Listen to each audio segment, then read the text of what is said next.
Pulivendula MLA Jaganmohan రెడ్డికి ఇటీవల సొంత పార్టీ వాళ్లే వరుస షాకులు ఇస్తున్నటువంటి విషయం మనందరికీ తెలుసు.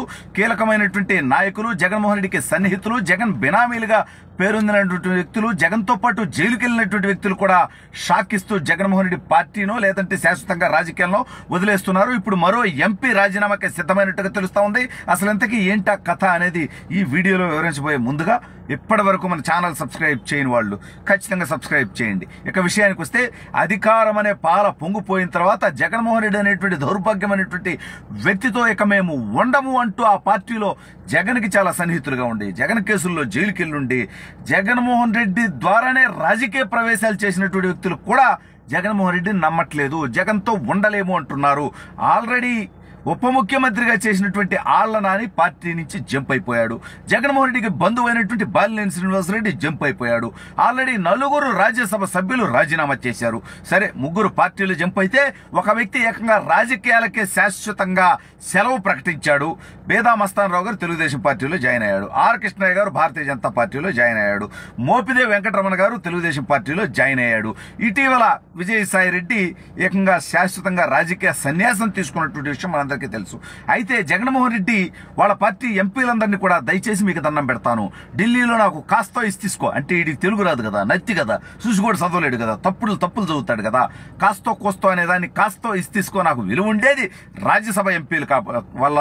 నాకు 11 మంది ఆంధ్రప్రదేశ్ నుంచి రాజ్యసభ సభ్యులు ఉంటే మొత్తం 11 వైఎస్ఆర్ కాంగ్రెస్ పార్టీ నుంచి ఉండడం వల్ల కాస్త విలువ ఉండేది నాకు.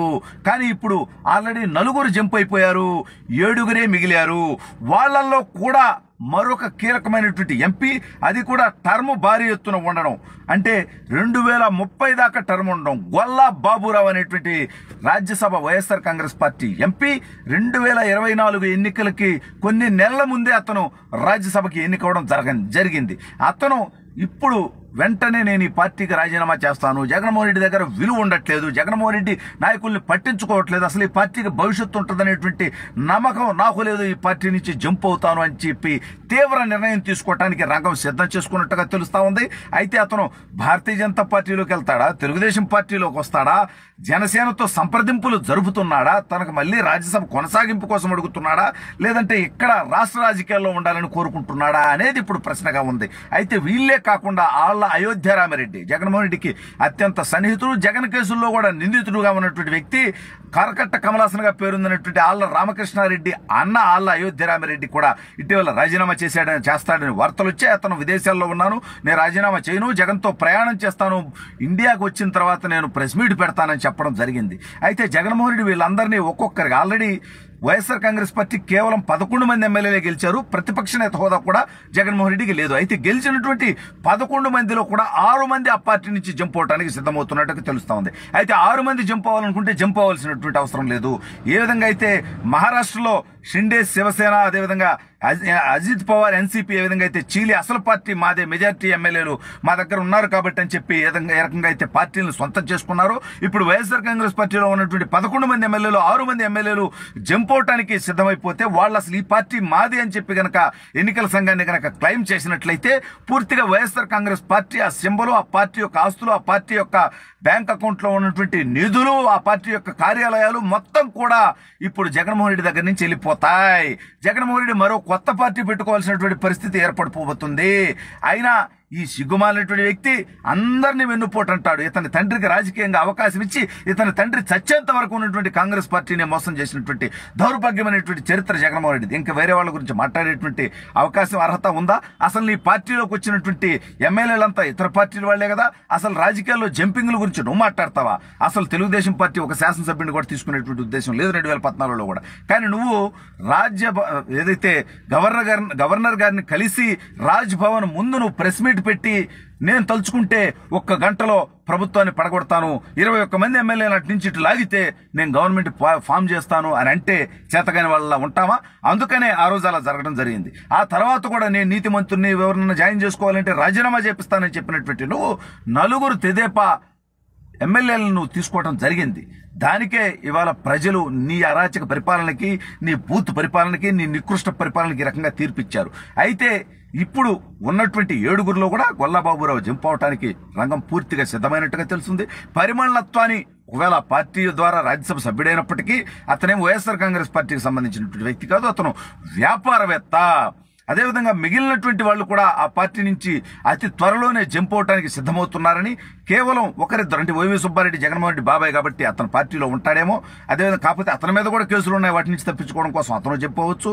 జగన్మోహన్ రెడ్డి లాయర్ నిరంజన్ రెడ్డి ఆ పార్టీ నుంచి ఎన్నుకోవడం జరిగింది. అతను జగన్కి లాయర్ కాబట్టి జగన్ ద్వారా కోట్లాది రూపాయల సంపాదన ఆల్రెడీ వచ్చింది, భవిష్యత్తులో వస్తుంది కాబట్టి చివరికి వీళ్ళిద్దరే ఆ పార్టీలో మిగులుతారేమో. అయితే వీళ్లే కాకుండా ఆళ్ల అయోధ్య రామిరెడ్డి జగన్మోహన్ రెడ్డికి అత్యంత సన్నిహితుడు, జగన్ కేసుల్లో కూడా నిందితుడుగా ఉన్నటువంటి వ్యక్తి, కరకట్ట కమలాసనగా పేరొందినటువంటి ఆళ్ల రామకృష్ణారెడ్డి అన్న ఆళ్ల అయోధ్య రామిరెడ్డి కూడా ఇటీవల రాజీనామా చేస్తాడని వార్తలు వచ్చాయి. అతను విదేశాల్లో ఉన్నాను, నేను రాజీనామా చేయను, జగన్తో ప్రయాణం చేస్తాను, ఇండియాకు వచ్చిన తర్వాత నేను ప్రెస్ మీట్ పెడతానని చెప్పడం జరిగింది. అయితే జగన్మోహన్ రెడ్డి వీళ్ళందరినీ ఒక్కొక్కరికి ఆల్రెడీ వైఎస్ఆర్ కాంగ్రెస్ పార్టీ కేవలం 11 మంది ఎమ్మెల్యేలే గెలిచారు, ప్రతిపక్ష నేత హోదా కూడా జగన్మోహన్ రెడ్డికి లేదు. అయితే గెలిచినటువంటి 11 మందిలో కూడా 6 మంది ఆ పార్టీ నుంచి జంప్ అవడానికి సిద్ధమవుతున్నట్టుగా తెలుస్తా ఉంది. అయితే 6 మంది జంప్ అవ్వాలనుకుంటే జంప్ అవ్వాల్సినటువంటి అవసరం లేదు.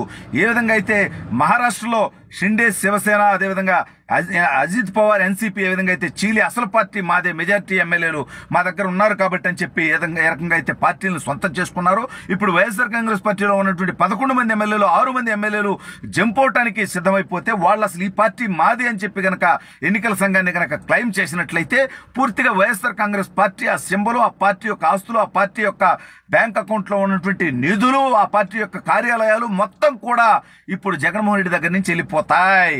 జగన్మోహన్ రెడ్డి మరో కొత్త పార్టీ పెట్టుకోవాల్సినటువంటి పరిస్థితి ఏర్పడిపోబోతుంది. అయినా ఈ సిగ్గుమాలినటువంటి వ్యక్తి అందరినీ వెన్నుపోటంటాడు. ఇతని తండ్రికి రాజకీయంగా అవకాశం ఇచ్చి ఇతని తండ్రి చచ్చేంత వరకు ఉన్నటువంటి కాంగ్రెస్ పార్టీని మోసం చేసినటువంటి దౌర్భాగ్యమైనటువంటి చరిత్ర జగన్మోహన్ రెడ్డి. ఇంకా వేరే వాళ్ళ గురించి మాట్లాడేటువంటి అవకాశం, అర్హత ఉందా? అసలు ఈ పార్టీలోకి వచ్చినటువంటి ఎమ్మెల్యేలంతా ఇతర పార్టీల వాళ్లే కదా. అసలు రాజకీయాల్లో జంపింగ్ల గురించి నువ్వు మాట్లాడతావా? అసలు తెలుగుదేశం పార్టీ ఒక శాసనసభ్యుని కూడా తీసుకునేటువంటి ఉద్దేశం లేదు 2014లో కూడా. కానీ నువ్వు ఏదైతే గవర్నర్ గారిని కలిసి రాజ్ భవన్ ముందు నువ్వు ప్రెస్ మీట్ పెట్టి నేను తలుచుకుంటే 1 గంటలో ప్రభుత్వాన్ని పడగొడతాను, 21 మంది ఎమ్మెల్యేలు అటు నుంచి ఇటు లాగితే నేను గవర్నమెంట్ ఫామ్ చేస్తాను అని అంటే చేతగాని వాళ్ళ ఉంటామా? అందుకనే ఆ రోజు అలా జరగడం జరిగింది. ఆ తర్వాత కూడా నేను నీతిమంతుడిని ఎవరినైనా జాయిన్ చేసుకోవాలంటే రాజీనామా చేపిస్తానని చెప్పినటువంటి నువ్వు 4 తెదేపా ఎమ్మెల్యేలను నువ్వు తీసుకోవడం జరిగింది. దానికే ఇవాళ ప్రజలు నీ అరాచక పరిపాలనకి, నీ బూత్ పరిపాలనకి, నీ నికృష్ట పరిపాలనకి ఈ రకంగా తీర్పిచ్చారు. అయితే ఇప్పుడు ఉన్నటువంటి 7గురిలో కూడా గొల్లబాబురావు జంప్ అవటానికి రంగం పూర్తిగా సిద్ధమైనట్టుగా తెలుస్తుంది. పరిమళత్వాన్ని ఒకవేళ పార్టీ ద్వారా రాజ్యసభ సభ్యుడైనప్పటికీ అతనేం వైఎస్ఆర్ కాంగ్రెస్ పార్టీకి సంబంధించినటువంటి వ్యక్తి కాదు, అతను వ్యాపారవేత్త. అదేవిధంగా మిగిలినటువంటి వాళ్ళు కూడా ఆ పార్టీ నుంచి అతి త్వరలోనే జంప్ అవటానికి సిద్ధమవుతున్నారని, కేవలం ఒకరిద్దరు అంటే వైవి సుబ్బారెడ్డి జగన్మోహన్ రెడ్డి బాబాయ్ కాబట్టి అతను పార్టీలో ఉంటాడేమో, అదేవిధంగా కాకపోతే అతని మీద కూడా కేసులు ఉన్నాయి, వాటి నుంచి తప్పించుకోవడం కోసం అతను చెప్పవచ్చు.